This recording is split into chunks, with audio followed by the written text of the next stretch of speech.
There was an interesting fact when people, your people knew that you were going to be on this morning. I got dozens and dozens and dozens of links to a video that your people have produced dealing with the time that you were a physician.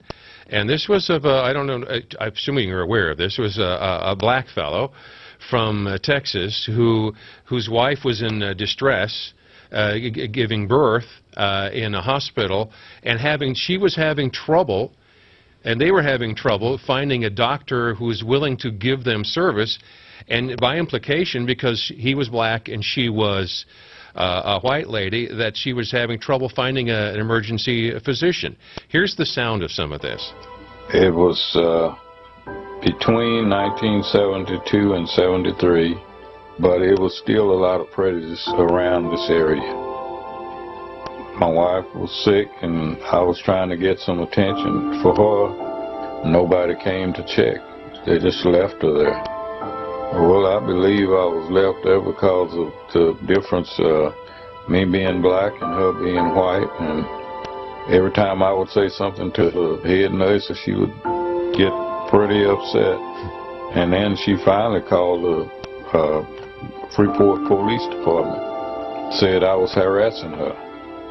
And I mean, I didn't know anything to do. Well, then Ron Paul come to my rescue. He just stepped in and went to work with my wife. And after he seen her, I'd say no more than 10 minutes later, she had a stillborn boy child.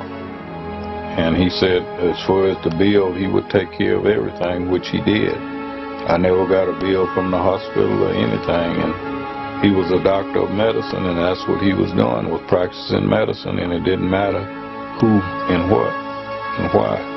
He was. That's an amazing story. Wow. How did you? That's a long time ago. Well, how did you? This was.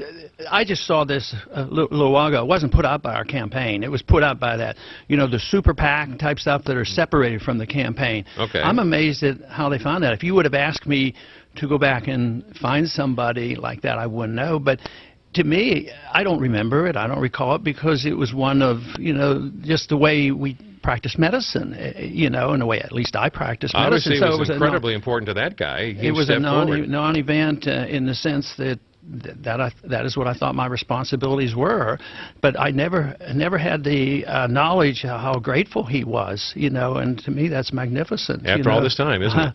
Yeah, because it's been a long time. So. We will continue with Dr. Ron Paul, Congressman Ron Paul, presidential candidate here in the middle of Iowa. You're listening to 1040 WHO Radio, and we're also simulcasting on C-SPAN here this morning.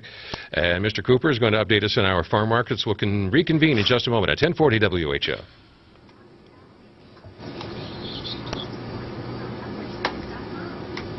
Okay, now we're back with our C-SPAN viewers. I can see that kind of an emotional effect on you. Yeah, it did. Well, because it's sort of something out of the past. You're not given to Oprah moments. You almost had one, didn't you? Well, it was sort of touching thinking about. It's sort of one of these things where sometimes you get banged over the head mercilessly and you think, oh boy, they're making me sound like I'm a terrible person. But I keep telling myself, well, first off, you've invited this problem by being involved in politics. The other thing is I work on, over the years, and I know you remember there were times when I'd vote by myself, and trying to make these points. But I keep telling myself truth wins out. Truth wins out in the end. And I think if I can make mistakes, but if I'm telling the truth, eventually truth comes around, whether it's sound money or the foreign policy or whatever. If you honestly believe it's the truth, and I think you'll eventually win. And in some ways, I think we're starting to win some of these fights right now, and the people are starting to listen because our country is in such dire trouble.